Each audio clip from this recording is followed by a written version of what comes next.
Hello friends, today we are going to continue chapter number 1, the rise of British rule in India, lecture number 12. Friends, in the previous lecture we discussed about the reforms that were brought by Dalhousie. We also discussed about Dvimukhi Shasan. Friends, when we were discussing about Dalhousie, we learned that though being an imperialist, he was a well-known reformist. The reforms that he brought was in 1853. He introduced a railway line in India, first railway line in India, that is between Mumbai and Thane. Then he also established public work department. He started a wireless communication system between India and England. He also established English education in India. And he was the first person who also banned the sati system in India. He passed the laws regarding sati system in India.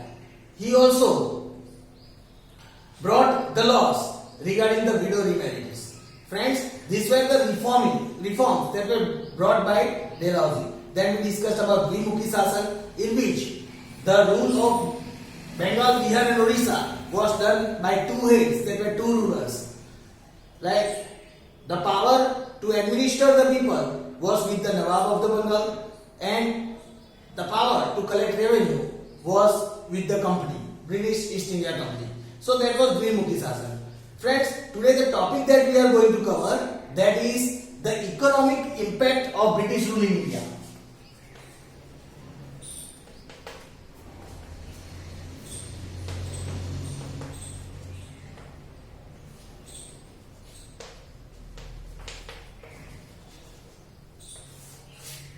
Friends, here today the topic that we are going to cover, that is the economic impact of this company's rule in India. As we learned in the previous lectures, that previously our country was known as the Golden Sparrow, Sone ki Chidiya. India was a prosperous country, and here the British arrived in India with the intents of trading. But now they started expanding their colonies. They started establishing their rule in India. The British, who came for the sake of trading, now were earning wealth. They were exploiting the Indian market, we can say. We learned that after the Battle of Plassey, they took the control over 24 Parganas. After Battle of Buxar, they got the right to collect revenue from Bengal, Bihar and Orissa that ruined the Indian market. That made a huge effect on the Indian economy. So today we are going to cover the topic, that economy effect of this company's rule on India. Friends, today we are going to discuss on the same thing. Here it is said that on looking and analyzing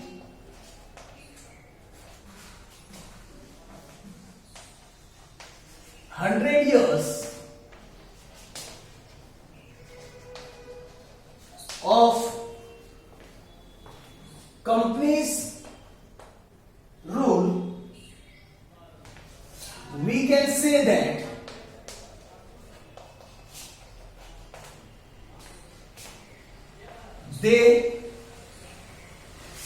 started exploiting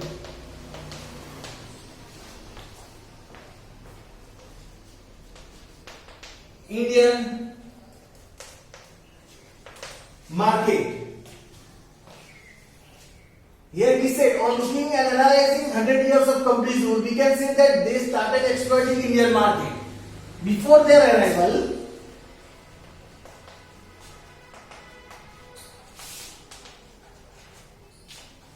India was a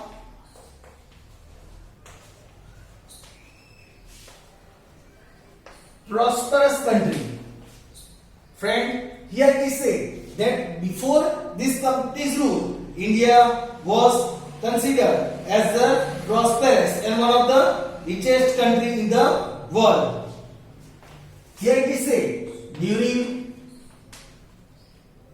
company's rule, India remained as a source of producing raw material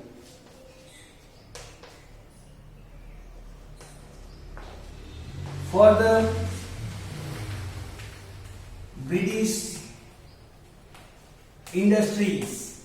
Friends, here it is said, during company's rule, India remained a country who became as the source of producing raw material for this British industry. As we all know that here, we also learned in the previous lectures that at that time they used to take away major source of raw materials from our country and they produce materials in the British industries, in the industries in England. From there, the finished good was again brought in the Indian market and was sold at a higher rate. So, the material that was prepared from the raw material of India was sold in the Indian market on a very high rate. Here it is said, then after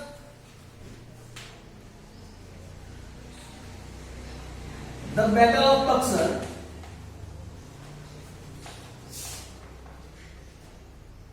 when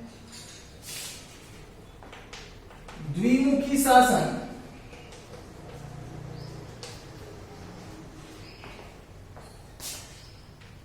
was implemented, here it is said that after the Battle of Buxar, when Dvimukhi Shasan was implemented, we know the British got the power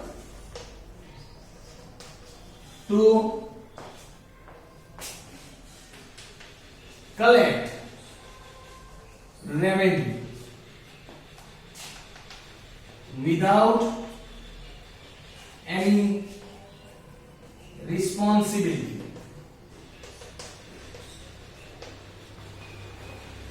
Here it is said, after the Battle of Buxar, when Dvimukhi Shasan was implemented, the British got the power, that is to collect revenue but without any responsibility. Here it is said, at that time, Bengal was exporter of raw materials like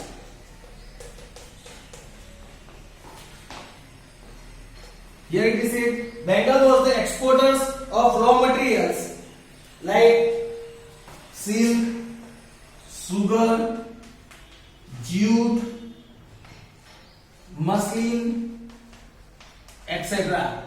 Friends, at that time, Bengal was the exporter of raw materials like silk, sugar, jute, muslin. Such kind of things were available from Bengal at a major quantity.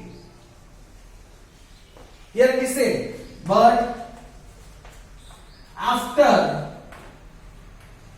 subsidiary alliance system,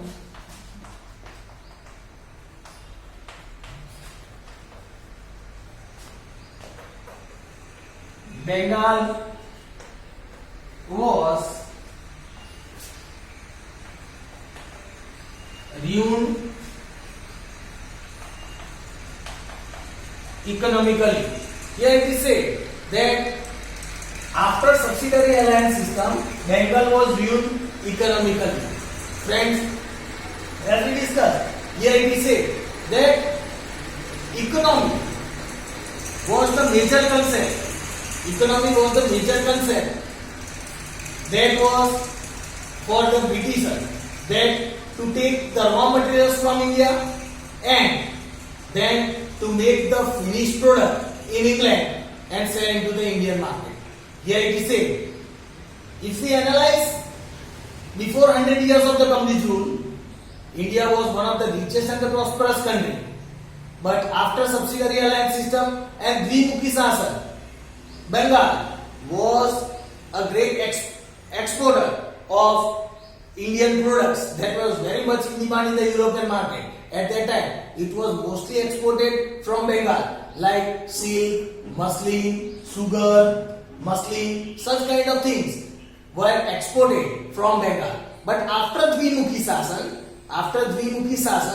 and subsidiary alliance system, Bengal was ruined economically, because now the right to collect tax, right to collect revenue was with the company, and that is why after this subsidiary alliance system, it is said that they were economically ruined. And here it is said that after subsidiary alliance system, when subsidiary alliance system was introduced, there were lots of states who willingly joined this subsidiary alliance system, and due to which, when this subsidiary alliance system proved to be sweet poison, most of the states came under company's rule. So friends, here it is said that due to the subsidiary alliance system, many of the states came under the company's rule. Here it is said, due to company's policies, many peasants became debtors. Here it is said, due to this company's policy, now we can say that due to company's policy, many peasants became debtor. Here it is said, here it is said, as they collected large sum of revenue,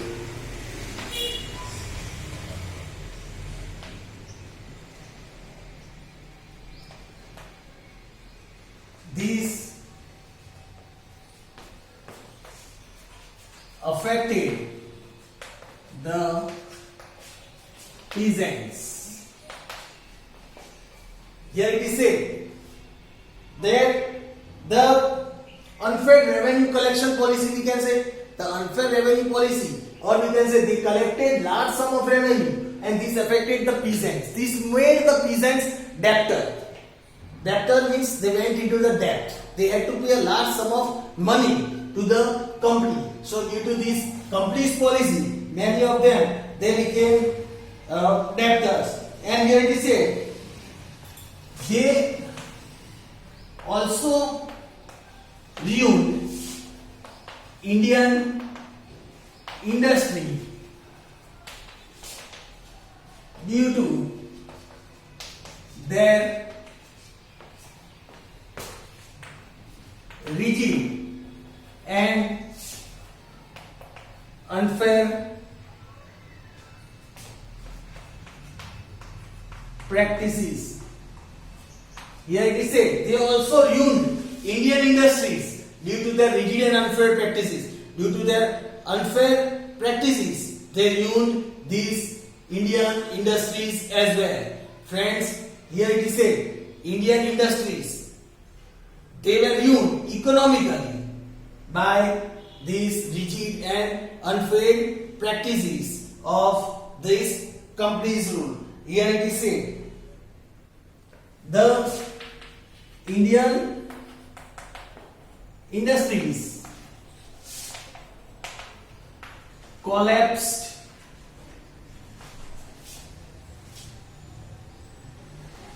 economically.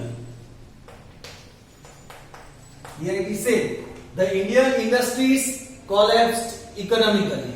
Now the Indian industries collapsed economically due to these rigid policies. Then here it is said that now as the Indian industries also collapsed, the artisans became jobless and unemployed.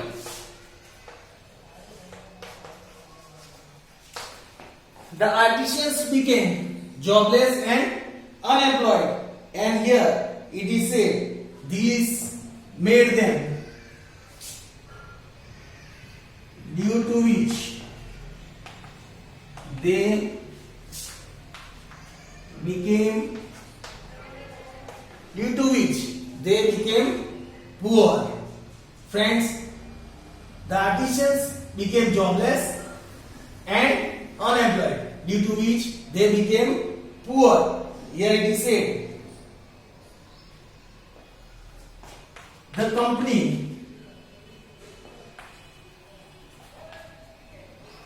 forced the farmers, or we can say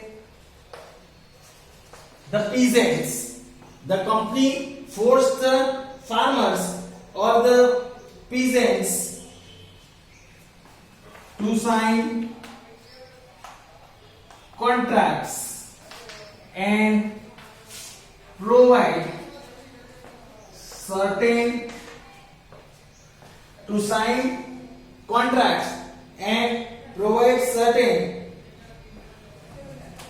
definite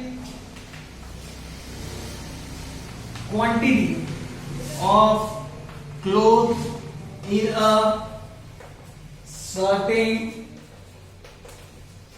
period. They were forced to sign contract, and they had to complete these contracts. If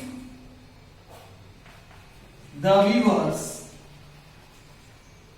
or farmers refused, they were severely